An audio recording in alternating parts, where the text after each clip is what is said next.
اچھا، آج کل نا ایک عجیب سی بات ہے.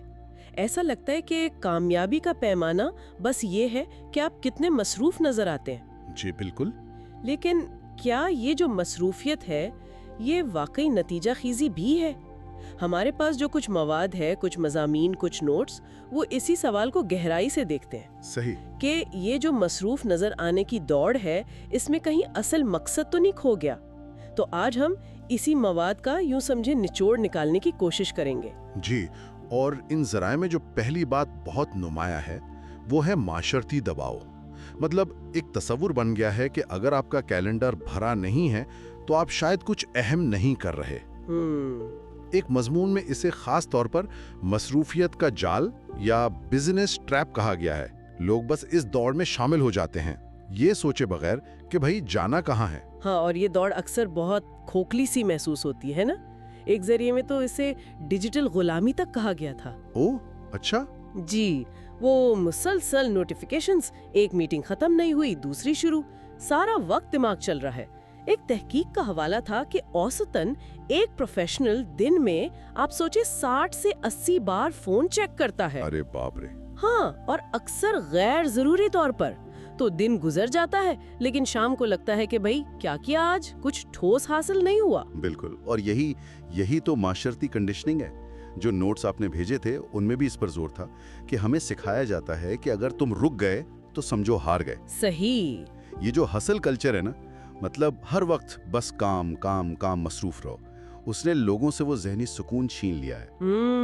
ایک مضمون میں اسے روح کا جل جانا یعنی سول برن آؤٹ کہا گیا ہے. کام تو شاید ہو رہا ہوتا ہے مگر اندر سے انسان بالکل خالی ہو جاتا ہے. یہ بڑی دلچسپ بات ہے. اور مواد میں ایک جگہ یہ بھی ذکر تھا کہ کچھ لوگ جان بوجھ کر دکھاوے کی مصروفیت یا پرفارمیٹیو بزنس کرتے ہیں. اچھا، مطلب وہ میٹنگز میں صرف اس لیے بیٹھے ہیں تاکہ نظر آئیں کہ ہاں بھائی موجود ہیں. ای میلز کا فوراً جواب دیں گے تاکہ لگے کہ بہت فعال ہیں. او سمجھا، دکھاوا. بالکل. لیکن سوال یہ ہے کہ کیا اس سے کوئی حقیقی قدر پیدا ہوتی ہے؟ ایک ذریعے کے مطابق تو ایسی مصروفیت اصل پیداواری صلاحیت کو آپ سوچیں 20% تک کم کر سکتی ہے. واقعی یہ تو الٹا نقصان دہ ہے. جی صحیح کہا آپ نے. اور یہیں پر مواد کا ایک اور اہم نقطہ سامنے آتا ہے، وہ یہ کہ حقیقی قدر اکثر وہ خاموشی میں، سوچ بچار میں، یہاں تک کہ آرام میں پوشیدہ ہوتی ہے.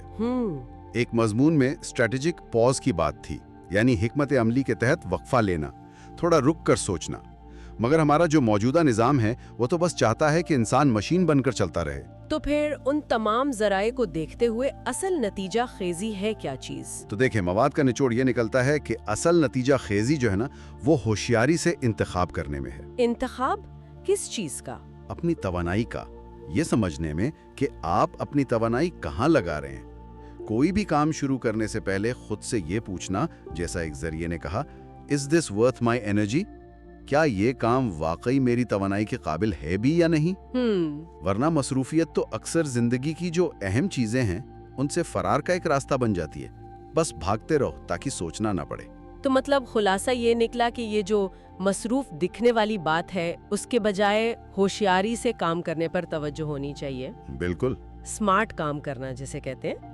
اصل ہنر تو وہ ہے، یہ نہیں کہ کتنے گھنٹے لگائے بلکہ ان گھنٹوں میں حاصل کیا کیا. بالکل درست. اور حتمی نقطہ جو تقریباً تمام ذرائع میں مجھے مشترک نظر آیا وہ یہی تھا کہ بھائی رکیں، ذرا سوچیں اور اپنی توانائی وہاں لگائیں جہاں صرف کام نہ ہو رہا ہو بلکہ آپ کی روح کو بھی کچھ اطمینان ملے، کچھ زندگی ملے. واہ. جیسا کہ ایک نوٹ میں لکھا تھا کہ اپنی توانائی اس جگہ لگاؤ جہاں تمہاری روح بھی جی اٹھے. زندگی دکھانے کے لیے تھوڑی ہے، یہ تو جینے کے لیے ہے. سننے والوں کے لیے ایک سوال چھوڑ جاتے ہیں جو انہی ذرائع سے ہی نکلا ہے.